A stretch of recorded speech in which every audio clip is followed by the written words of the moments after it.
হঠাৎ যদি বাসায় মেহমান আসে টেনশন না করে ঝটপট এই রেসিপিটি করবেন। আজকের রেসিপিটি আপনার জন্য। হ্যালো এভরিওয়ান, আসসালামু আলাইকুম। আমার আজকের রেসিপি ডিম তেলানি। চলুন তাহলে কথা না বাড়িয়ে রেসিপি শুরু করে দেই।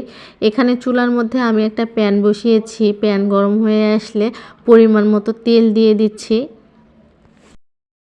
এরপর দিয়ে দিব এক টুকরো দারুচিনি আর সাদা এলাচ 2টা আমি মাঝখান থেকে ফেটে দিয়েছি, আর 2টি তেজপাতা ফালি করে দিয়েছি। এখন সামান্য পরিমাণে একটু নেড়েচেড়ে ভেজে নিচ্ছি।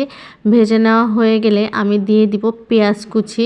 আমি একটা বড় সাইজের পেঁয়াজ কুচি করে কেটে নিয়েছি। পেঁয়াজটা একটু সামান্য পরিমাণ ভেজে নিয়ে নরম করে নিব। পেঁয়াজটা একটু নরম হয়ে আসলে আমি এখানে দিয়ে দিব পেঁয়াজ বাটা। আমি পেঁয়াজটা গ্রেটারের সাহায্যে গ্রেট করে নিয়েছি। আপনারা চাইলে বেটে নিতে পারেন। এখন একটু সামান্য পরিমাণে ভালোভাবে নেড়েচেড়ে কষিয়ে নিব।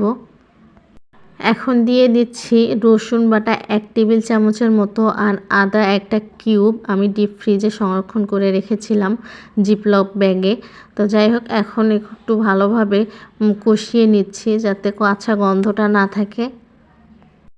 দিয়ে দিব হলুদ গুঁড়ো 1/2 টেবিল চামচ, আর দিয়ে দিব লাল মরিচের গুঁড়ো 1 টেবিল চামচের মতো। মরিচটা আপনারা আপনাদের টেস্ট অনুযায়ী দিতে পারবেন। আর এখানে দিয়ে দিলাম 1/2 টেবিল চামচের মতো জিরা গুঁড়ো আর স্বাদ মতো লবণ। এখানে আমি ধনিয়া গুঁড়ো অ্যাড করব না, কারণ ধনিয়া গুঁড়ো অ্যাড করলে এটার টেস্টটা নষ্ট হয়ে যাবে। এই জন্য এখন সব কিছু মশলা একটু ভালোভাবে নেড়েচেড়ে কষিয়ে নিচ্ছি। এখন মশলাটা আরও ভালোভাবে কষানোর জন্য এখানে সামান্য পরিমাণ পানি দিয়ে দিলাম। আপনারা হয়তো জানেন যে মশলা যত ভালোভাবে কষাবেন রান্নার টেস্ট কিন্তু তত ভালো আসবে। এই জন্য আপনারা চেষ্টা করবেন মশলাটা খুব ভালোভাবে কষিয়ে নেওয়ার জন্য। এখানে মশলাটা কষানো হয়ে গেলে আমি দিয়ে দিব পানি পরিমাণ মতো। কারণ পানিতে বলক চলে আসলে আমি একটা একটা করে ফেটে রাখা ডিমগুলো দিয়ে দিচ্ছি।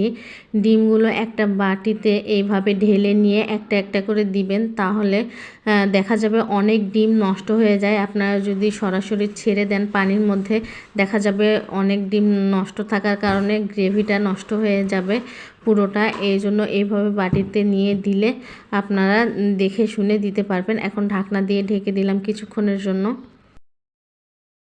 ফিরে আসলাম কিছুক্ষণ পরে। ডিম একটা আরেকটার গায়ে লাগেনি, দেখুন খুব সুন্দরভাবে ডিমটা ছেড়ে দিয়েছি আমি। ডিমটাও ভেঙে যায়নি, দেখেই বুঝতে পেরেছেন। ঝোলটা আমি আর একটু কমিয়ে নিই, তাই আবারও ঢাকনা দিয়ে ঢেকে দিলাম আমি ঝোলটা কমে আসা পর্যন্ত। ফিরে আসলাম 5 মিনিট পরে।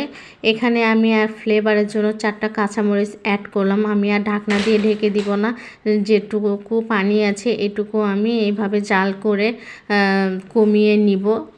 দেখুন ডিমটা কত সুন্দর কুক হয়েছে, দেখেই বুঝতে পেরেছেন। রান্নাটা আমার কমপ্লিট, দেখেই বুঝতে পেরেছেন। এই পর্যায়ে আমি চুলার জাল অফ করে দিয়ে নামিয়ে নিব।